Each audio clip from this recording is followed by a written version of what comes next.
am tired, I am weak, I am worn.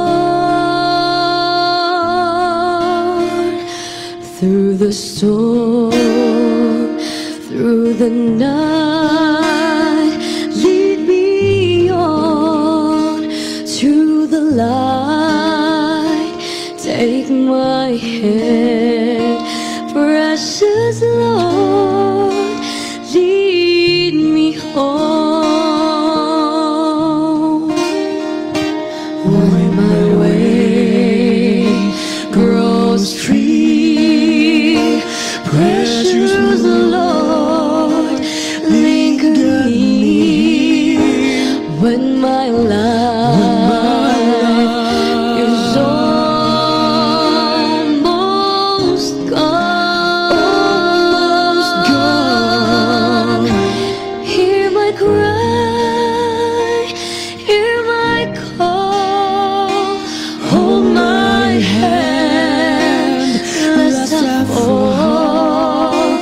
Take my hand, precious Lord, lead me home. When the darkness appears and the night grows deep and the day is past and gone, at the river I stand.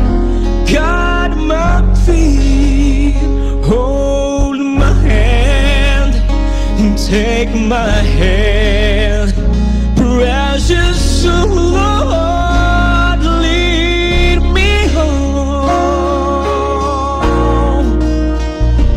Precious Lord, take my hand, lead me on, let me stand. I am tired, I am weak, I am worn. Through the storm, through the night, lead me on to the light. Take my hand, precious Lord, lead me home. Take my hand, precious Lord, lead me home. Magandang gabi sa lahat. Pastor Andrew Tiaga po ito at yung programa Landas ng Buhay sa 101.3 Radyo natin Odjongan. Mapapahinga natin yung programa Lunes hanggang Biyernes sa ganap na alas 6:30 hanggang alas 7 ng gabi. Maaari nyo rin pong mapakinggan ating programa sa atin pong Facebook page at saka Facebook account 101.3 Radyo natin Odjongan. Welcome po sa atin pong mga kapatid, mga kapasama po natin na patuloy po na umaantabay sa programang ito. And for how many months na hindi nyo po ako nakasama live with this program, and I really miss these sessions that we have tonight. If you have your questions or prayer requests or counseling needs, kindly message us using this video or sa atin pong numero 0946-403-4646. Ulitin po natin pong numero 0946-403-4646. Napakaganda po ng atin pong napakinggang awitin ngayong gabing ito.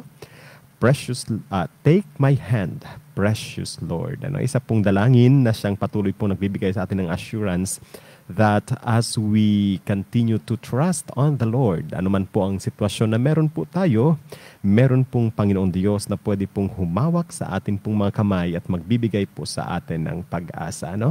Patuloy din po natin na pinapaalalahanan ng atin pong mga kababayan, ng atin pong mga kapatid na patuloy po tayo mag-ingat at patuloy po natin na sundin ang atin pong mga health protocols. Lalo-lalo na po na meron po tayong new case dito po sa atin pong province So let's continue to pray for our frontliners, maging po sa atin pong patient at maging sa mga kanya pong mga kamag-anak at kanya pong mga nakasalamuha.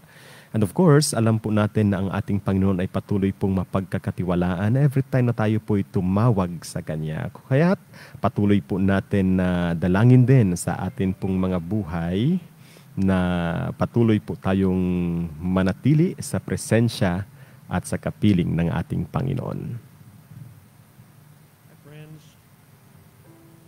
If you find yourself feeling afraid, discouraged these days, put your hope in God. You know, the psalmist had to talk to himself. Sometimes we've just got to do that.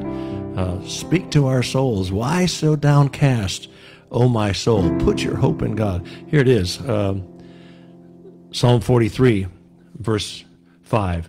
Why are you cast down, O my soul? And why are you disquieted within me?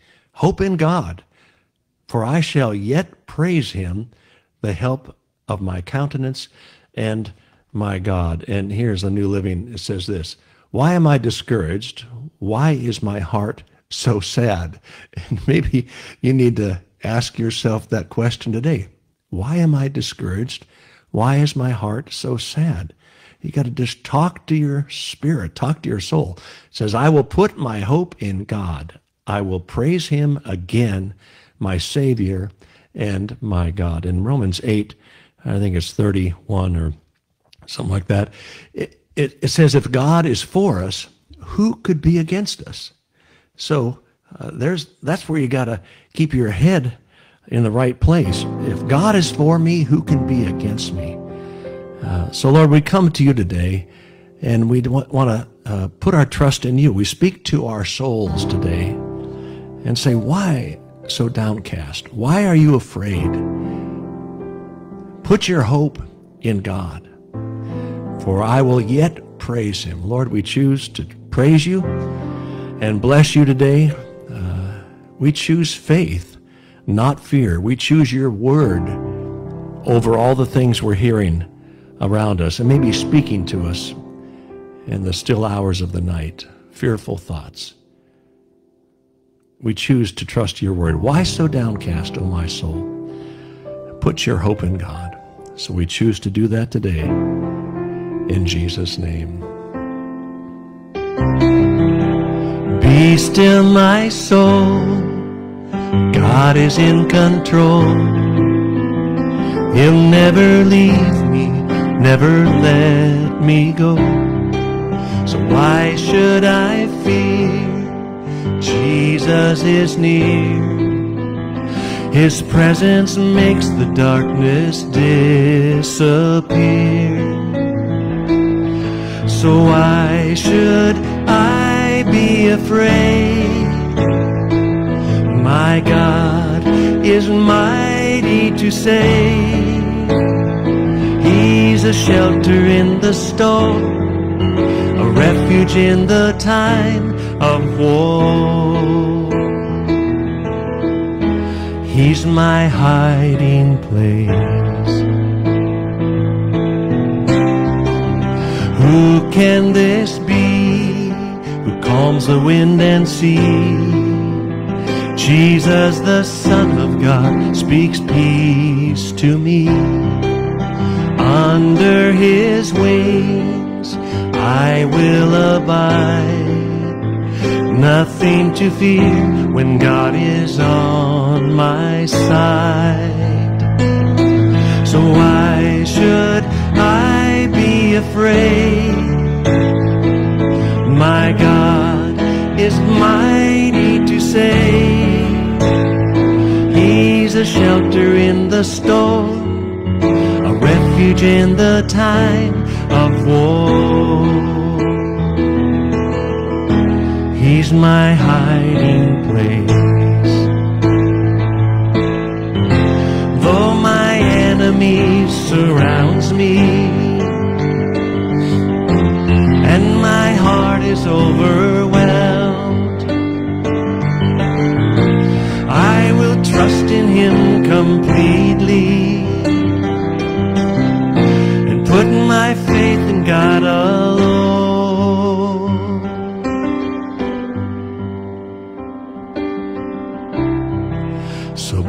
still, my soul. God is in control. He'll never leave me, never let me go. He'll never leave me, never let me go. Yan po ang awitin ni Don Moen, na Be Still My Soul. Ano? Napakaganda ng awitin niya na patuloy po nagpapaalaala sa atin, na patuloy pong manangan sa atin pong Panginoon sa gitna ng mga pagsubok, sa gitna ng mga problema, sa gitna ng kahirapan, sa gitna ng takot at ng pangamba. Meron po tayong Panginoong Diyos na pwedeng tawagan at pwede pong lapitan. Binabati po natin Brother Frank at saka Sister Shirley dyan po sa Puktoy. May the blessings and favor of God ay patuloy po ninyong maranasan sa inyo pong mga buhay. At maging sa ating po mga kapatid na patuloy po nakikinig dyan sa atin sa Barangay Amatong, dyan po sa Barangay Kanduyong, at maging dyan po sa Barangay Batiano, may the blessings and favor of God ay patuloy niyo pong maranasan. Salamat po sa inyo pong patuloy na pag-antabay sa ating pong programa, Landas ng Buhay sa 101.3 Radyo natin Ojongan. Para po sa inyo pong mga prayer requests, mga tanong at mga counseling needs, maaari pong mag-message po sa atin sa video na ito, dito po sa atin pong official page at saka sa atin pong Facebook account, or maaari pong mag-message sa atin pong numero 0946-403-4646. 0946-403-4646. Ano? And tonight, atin pong pag-uusapan the importance of Christian gathering. Ano? Napaganda po yung inawit ni Don Moen kanina na siyang patuloy pong nagpapaalaala sa atin na meron pong Diyos na pwede nating tawagan at pwede po nating lapitan sa panahon po ng mga pagsubok na atin pong hinaharap, sa gitna ng kadiliman ng atin pong mga buhay, sa gitna ng pagkalito, sa gitna ng pagkatakot, ng pangamba. Meron po tayong Diyos na pwede pong tawagan. And of course, kasama din po sa provisions na ibinigay ng ating Panginoon ay ang pagtitipon ng mga mananampalataya. No? Sa nakalipas po ng mga buwan ay medyo limitado po ang atin pong, even today, medyo limitado po ang atin pong pagdalo sa mga gatherings, lalong-lalo na po sa mga church services, sapagkat inobserve po natin ang mga quarantine protocols, mga health protocols na ibinibigay, sinet aside, sinet ng atin pong pamahalaan.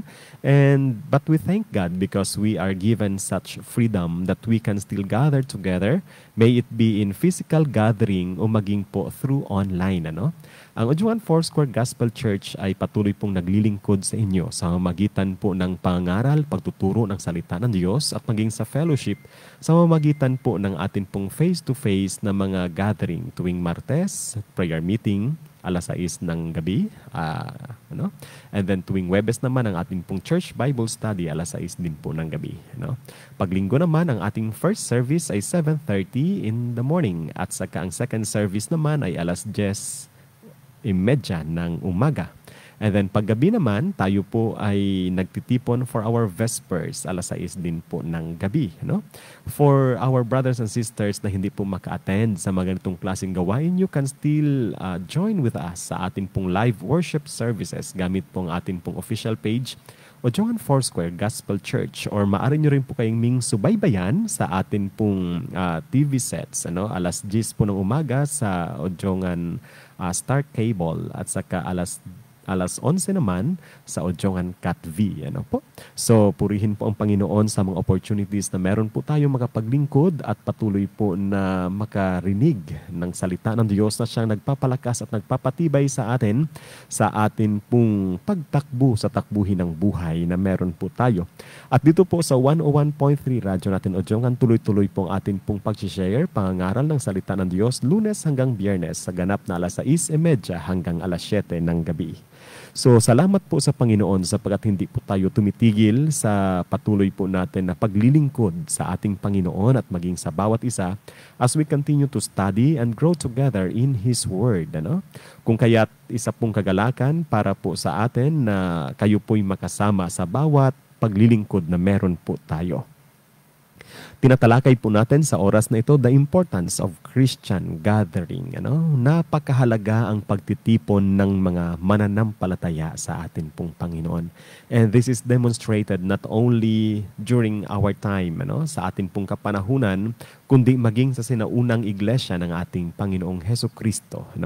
Sapagkat ang mga mananampalataya ng ating Panginoong Hesukristo, bagamat sila po'y humaharap ng iba't ibang pagsubok, pagpipigil at maging masasabi nating persecution ng pamahalaan at ng mga religious institutions during those days, na natili silang malakas, matibay at matatag sapagkat meron silang banal na espiritu at meron silang regular na pagtitipon bilang mga mananampalataya ng atin pong Panginoon. So what are the importance of Christian gathering? Yan pong atin pong pag-uusapan sa atin pong pagtatalakay sa oras na ito.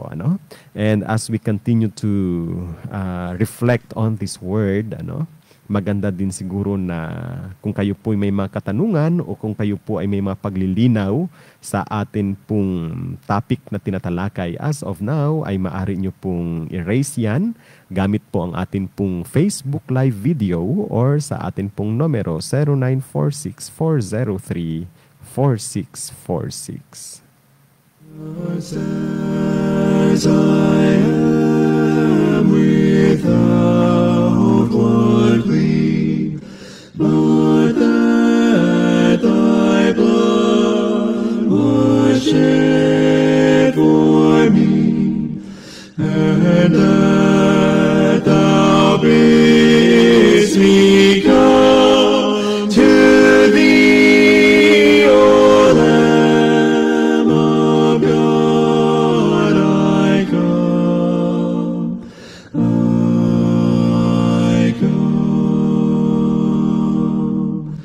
just as I am, and waiting not to rid my soul of one dark thought, to thee whose blood can cleanse each spot, O Lamb of God, I come,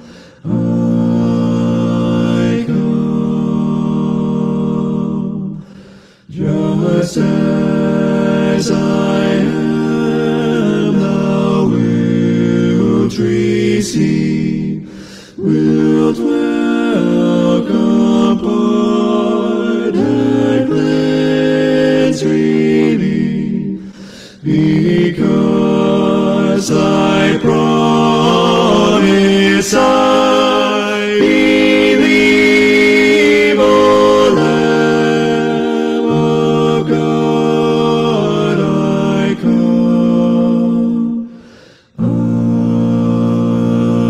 come.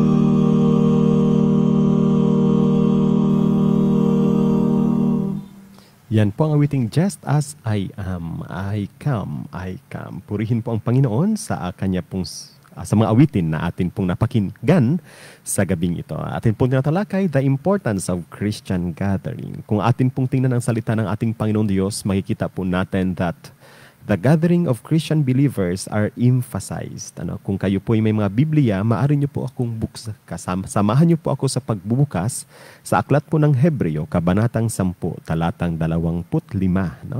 Not neglecting to meet together as is the habit of some, but encouraging one another, and all the more as you see the day drawing near. Pansinin po natin ang sinasabi ng salita ng Panginoong Diyos sa aklat ng Hebreo, Kabanatang 10, talatang 25. That we as Christian believers are being reminded by the Lord, na wag po nating pabayaan, wag po nating isawalang bahala, wag po nating ipagkibit balikat ang pagtitipon ng mga mananampalataya, So sa atin pong panahon ngayon that we think that Christian gathering is just an option. Kung kailan ka komportable, kung kailan ka available, kung kailan mo gustong magsimba, o kung kailan mo gustong sumama, pwede mong gawin.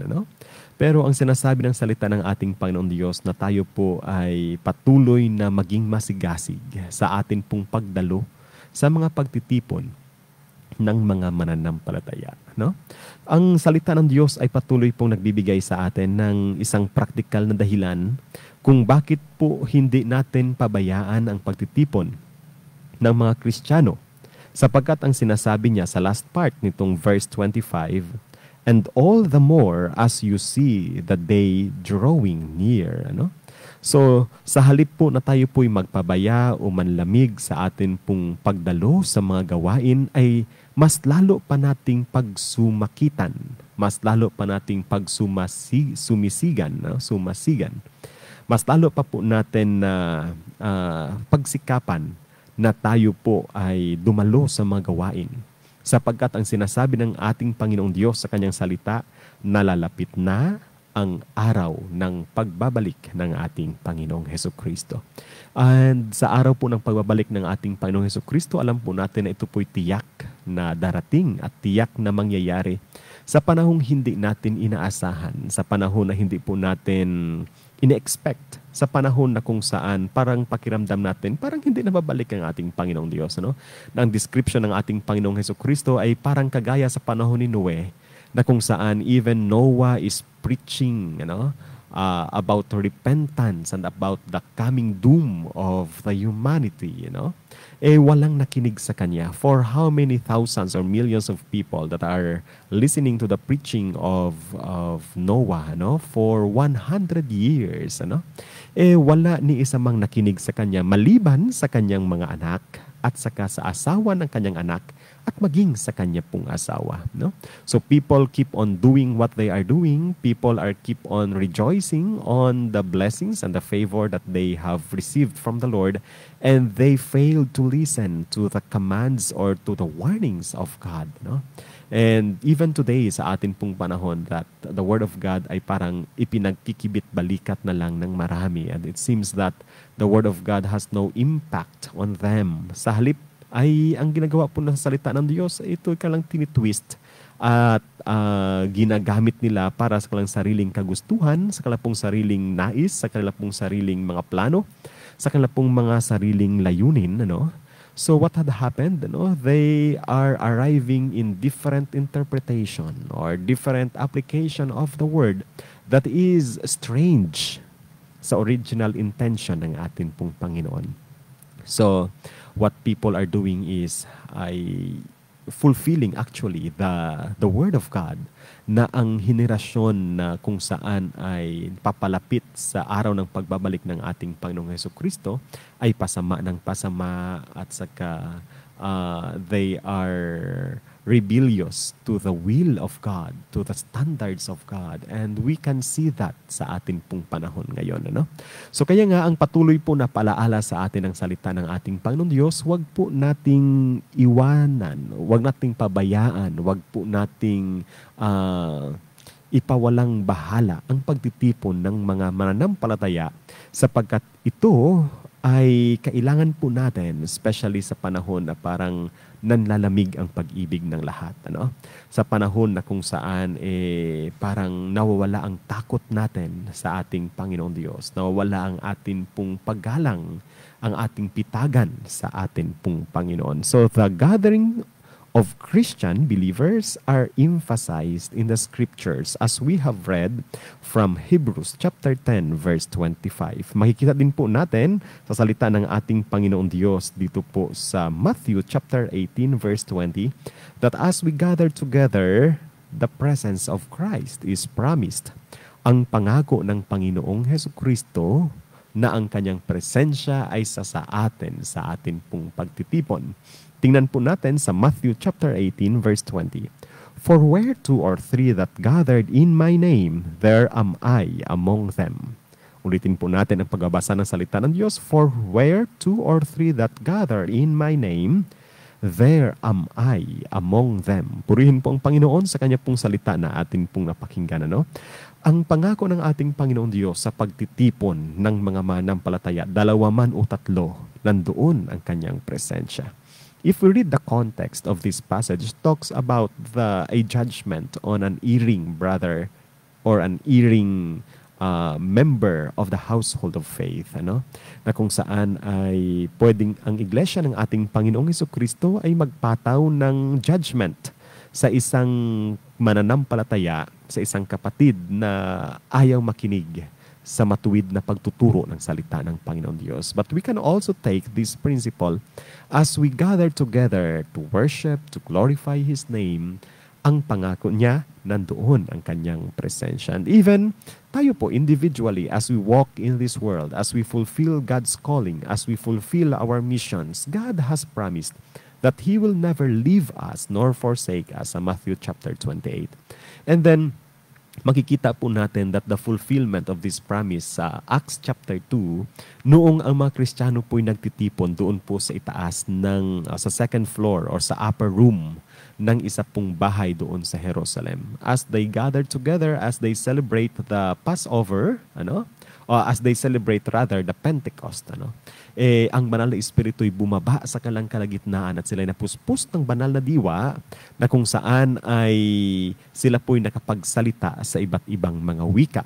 In the same way na kung saan ay nakapagdala po sila ng mabuting balita sa lahat ng mga foreigners doon po sa bayan ng Jerusalem as they gather together, as they celebrate the Pentecost, one of the 3 feasts na nire-require ng ating Panginoon na i-celebrate ng mga Israelita doon mismo sa Jerusalem.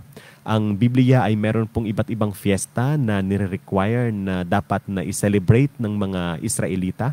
Ngunit ang lahat ng kalalakihan ng Israel ay dapat magtitipon at least 3 times a year sa Jerusalem, and they will celebrate the 3 important feasts.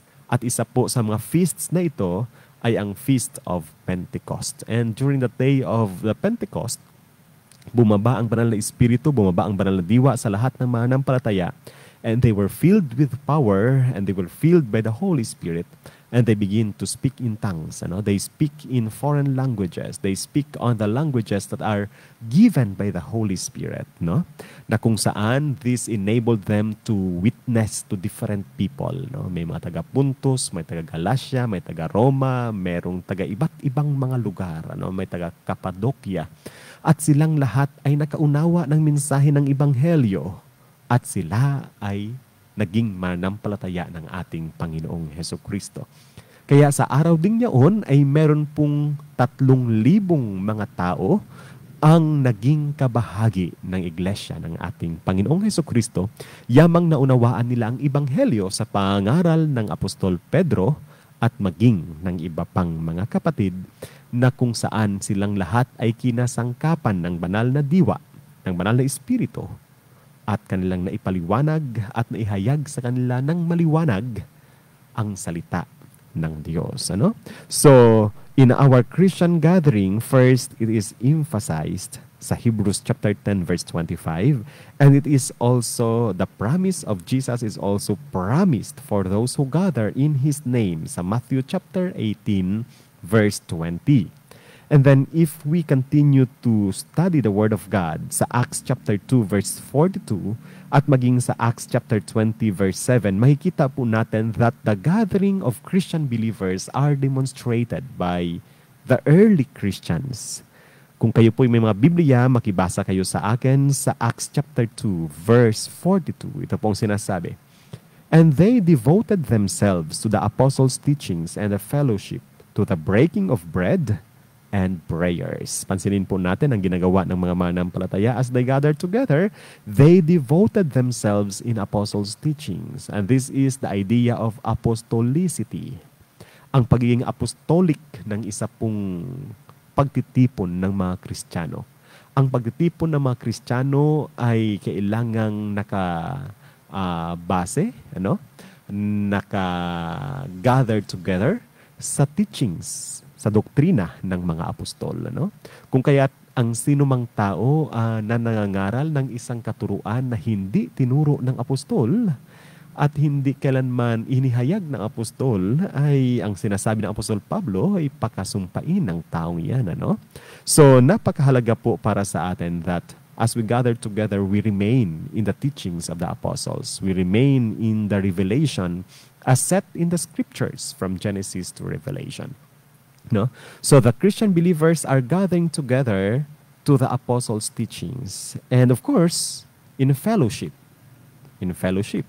Kung sabihin, there is no barrier among them. There is no division among them. Sila po'y nagtitipon bilang isang bayan, bilang isang grupo, bilang isang katawan ng ating Panginoong Hesukristo.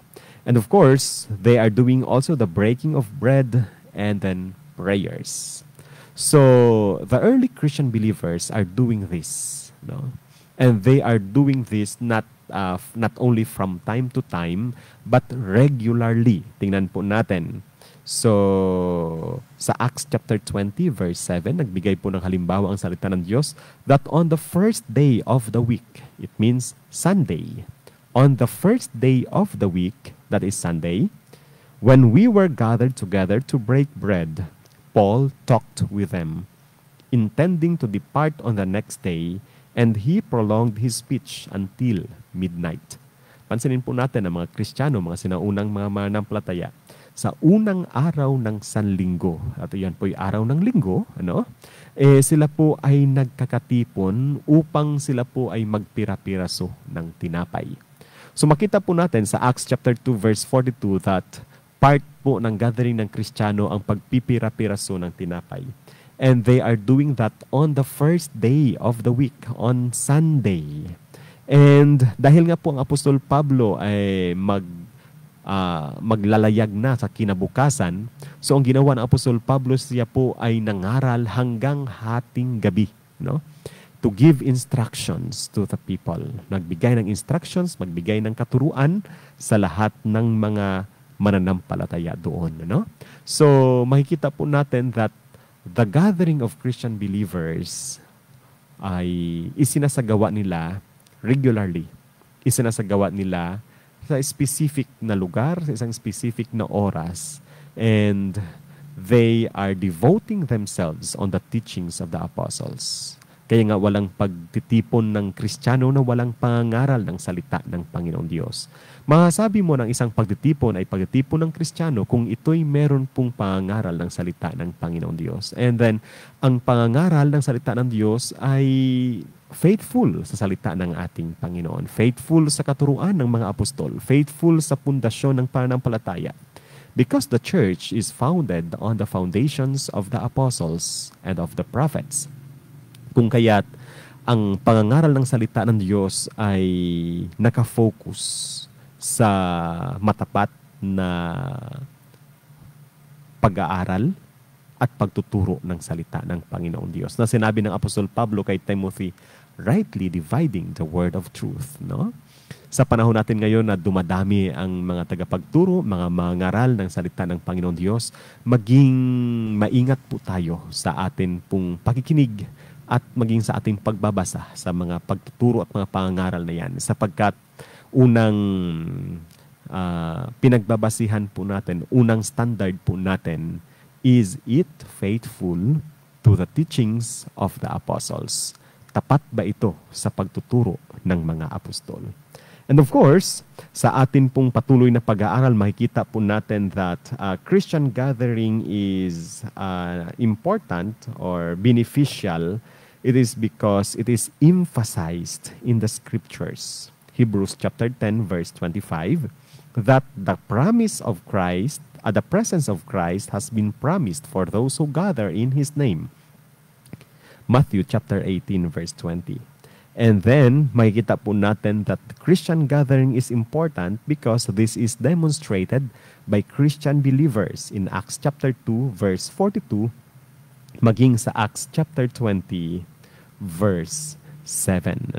So, sa atin pong pagpapatuloy, ay atin pong titingnan yung mga elements, yung mga bahagi ng pagtitipon ng mga Kristiyano, ng mga mananampalataya as revealed in the scriptures, as revealed in His Word.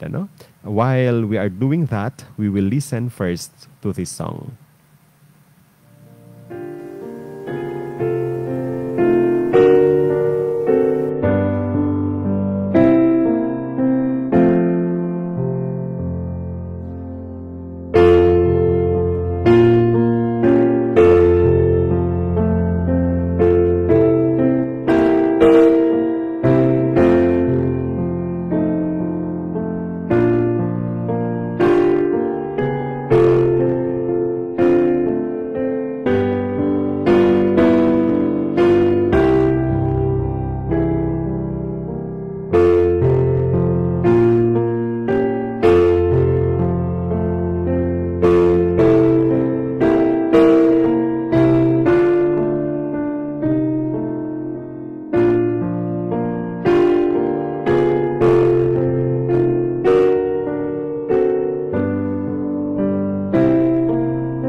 Okay, so atin po napahinggan yung instrumental, Search Me, O God. At tinalakay po natin ang importance of Christian gathering.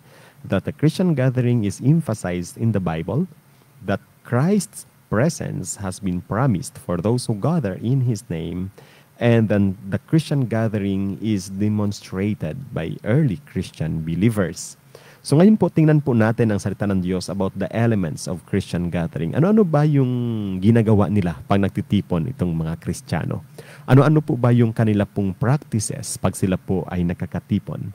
First, sa Colossians chapter 3 verse 16, makikita po natin that when the Christian believers are gathering, there are instructions. Meron pong pagtuturo through teaching, through preaching, and through songs. Colossians chapter 3 verse 16, ito po ang sinasabi ng salita ng Diyos. Let the word of Christ dwell in you richly, teaching and admonishing one another in all wisdom, singing psalms and hymns and spiritual songs with thankfulness in your hearts to God. Pansinin po natin ang sinasabi ng salita ng ating Panginoon. Let the word of Christ dwell in you richly, teaching and admonishing one another in all wisdom, singing psalms and hymns and spiritual songs with thankfulness in your hearts to God. Colossians chapter 3 verse 16. Kaya po sa pagtitipon ng mga Kristiyano, hindi po nawawala ang salita ng Diyos. And most of the time, the Word of God takes precedence or takes longer time sa mga gathering ng mga Kristiyano. Why? Because it is instructed on His Word that the instructions of the Word of God will dwell on us, not sparsely, not in a short time, but richly, no? And then it is also being taught to us that we will teach and admonish one another in all wisdom. And then the definition of wisdom sa Scripture is the fear of the Lord is the beginning of wisdom, and wisdom can be found on His Word. No? So, ang takot sa Diyos, ang paggalang sa Diyos, ang pasimula ng katalinuhan, and ang katalinuhan ay nanggaling po sa salita ng atin pong Panginoon. So, part po ng atin pong pagtitipon, ang pangangaral ng salita ng Diyos, ang pagtuturo ng salita ng Diyos, ang mga awitan na kung saan ay nakabase sa salita ng Panginoong Diyos. Ano? So, nakabase sa pangako ng Panginoong Diyos, nakabase sa kapahayagan ng Panginoong Diyos. Ano? So, as we gather together, we are singing songs, not only songs of our experiences, not only songs of our reflection on life's journey, but these songs must reflect the spiritual truth, the truth that have been revealed to us on His Word. Ano? Kaya nga, yung mga inaawit sa mga pagtitipon ng mga Kristiyano ay hindi lang yung karanasan mo, kundi ito po ay sumasalamin sa katotohanan ng salita ng Panginoong Diyos. Ano? The second element of Christian gathering is not only instruction through teaching, preaching, and songs, but also the operation of spiritual gifts. That is geared towards mutual edification. Yung pagpapractice o pagsasagawa ng mga espiritual na kaloob, no? So the church is always being viewed not only as an organization, but it is viewed as an organism. Actually, ang ginamit ng salita ng Panginoon Diyos is the scripture o the church is body, isang katawan, na ang ulo ay ang ating Panginoong Jesucristo at tayo ang bumubuo sa katawan. At inihalin tulad tayo sa iba't ibang bahagi ng katawan that we need to work together, that we need to build on one another. Ano? Kaya nga, the church is not only an organization, but the church is an organism. And being isang organism, we are operating according to the spiritual giftings that God has given us. Ano? And there are lots of passages sa scriptures na nagde-describe kung ano-ano po yung mga spiritual gifts na meron tayo. If you belong to the church, if you are a Christian believer, so you are imbued by God with spiritual gifts. Binigyan tayo ng Panginoong Diyos ng spiritual na mga kaloob. And these spiritual gifts must be exercised in the context of the church and of the community. So ang spiritual gifts natin ay ini-exercise natin sa konteksto ng church at ng community. Ano ba ang gustong sabihin natin? Our spiritual gifts are not only confined within the four corners of the church, but it must go out. It must extend towards the community. And at the same time, our spiritual gifts are not only being used in the community, in our workplaces, but our spiritual gifts must be also demonstrated and also utilized in the church, in the gathering of believers. Tingnan po natin ang sinasabi sa salita ng Panginoon Diyos sa 1 Corinthians chapter 14, verse 26. Ito po ang sinasabi ng salita ng Diyos. What then, brothers? When you come together, each one has a hymn, a lesson, a revelation, a tongue, or an interpretation. Let all things be done for building up of one another. Pansinin po natin ang sinasabi ng salita ng ating Panginoon Diyos.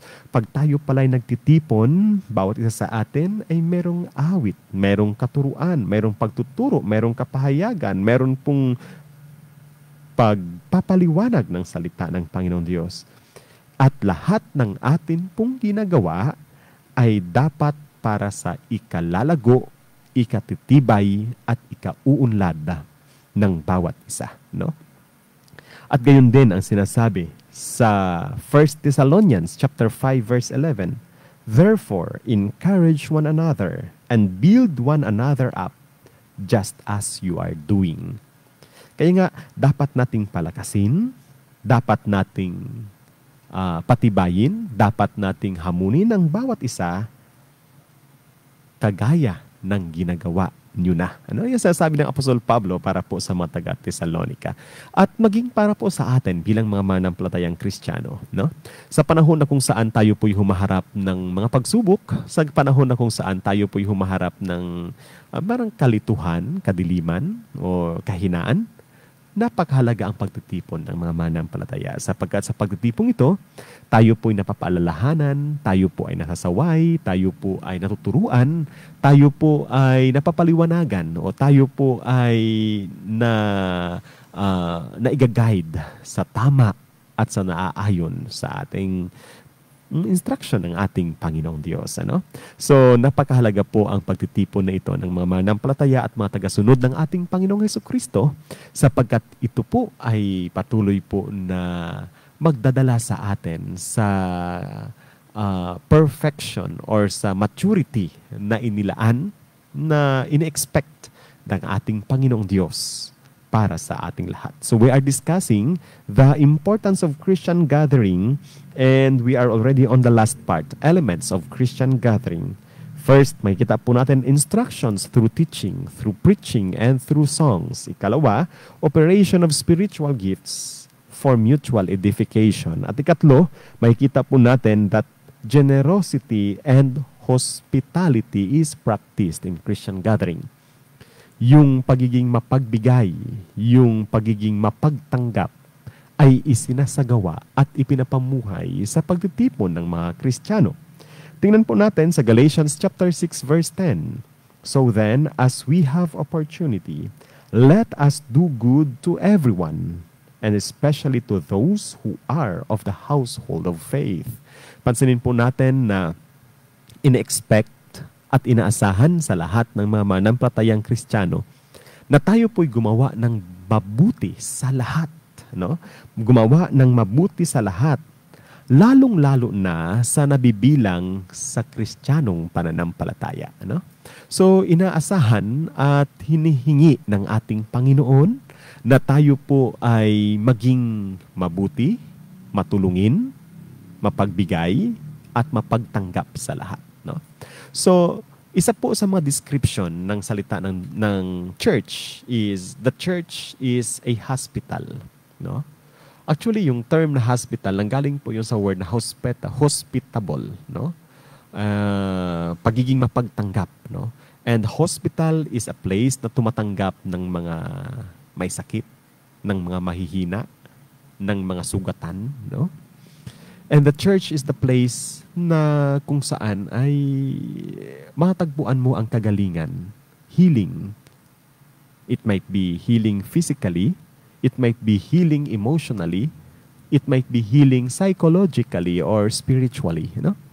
And this is our goal in our Christian gathering, that the place where we are gathering is a place of healing. That the place where we are gathering is a place of reconciliation. That as we gather together as the Church of Christ, no, bilang iglesia ng ating Panginoong Hesukristo, tayo ay naging kamay ng ating Panginoong Diyos, ng ating Panginoong Jesus, ng pag-asa, kamay ng kagalingan, kamay ng kalakasan. No? So, the Lord has promised that He will give us healing, especially for those who are brokenhearted. No?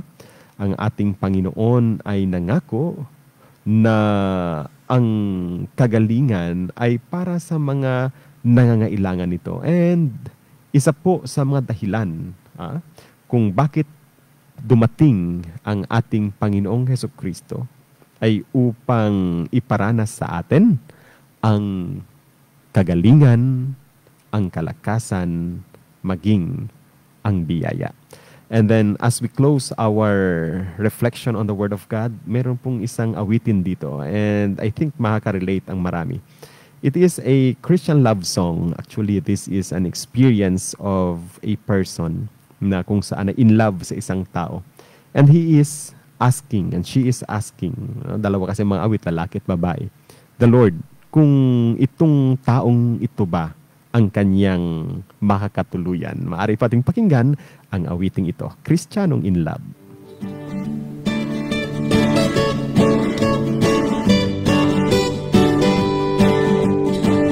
Di ko akalain na sinabi ko ang kinalalagyan ngayon. Para bang isang bagyong may lakas na signal number 4. Yung tipong di mo ginusto, pero tsak naramdam mo ang tibok ng iyong puso. Teka Lord, sandali lang, galing ba to sa iyo? Gusto kong manigurado, ayokong lumayo sa plano mo. Dahil the best yung galing sa'yo. Ayokong lumayo sa kalooban mo. Kung itong nagdaramay hindi galing sa'yo, please Panginoon, pakitanggal po. Ayokong pamunahan ang plano mo. Pero kung siya na talaga, huwag kang tulungan mo buha. Ayokong mabulilyaso ang plano mo.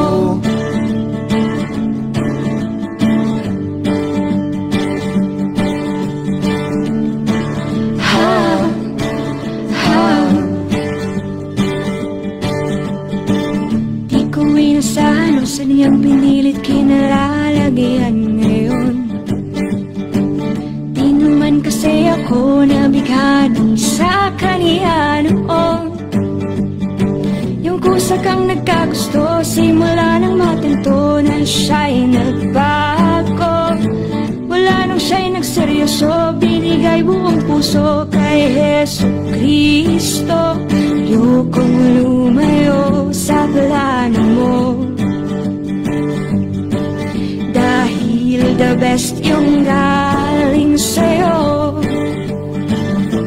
Ayokong lumayo sa kalooban mo. Kung itong nadaramay hindi galing sa'yo, please Panginoon, pakitanggal po. Ayokong pamunahan ang plano mo. Pero kung siya na talaga, nagkatulungan mo ko. Ayokong mabulilyaso ang plano mo. Yan po yung napakagandang awitin, ano? Kristyanong in love, ano? Kung kayo po ay nakakaranas ng ganyang karanasan ngayon, ano? It's better to consult on the Word of God and of course with our fellow Christian believers nang sa gayon ay hindi po tayo malayo sa presensya at saka sa plano ng ating Panginoon. Tayong lahat po yung manalangin. Dakilang Diyos, maraming salamat po sa gabing ito. Salamat po sa iyong biyaya at katapatan. Salamat po Diyos sa iyong pong pag-iingat sa amin. Sa nakalipas po mga bagyo, Panginoon, kami po inyo pong iningatan.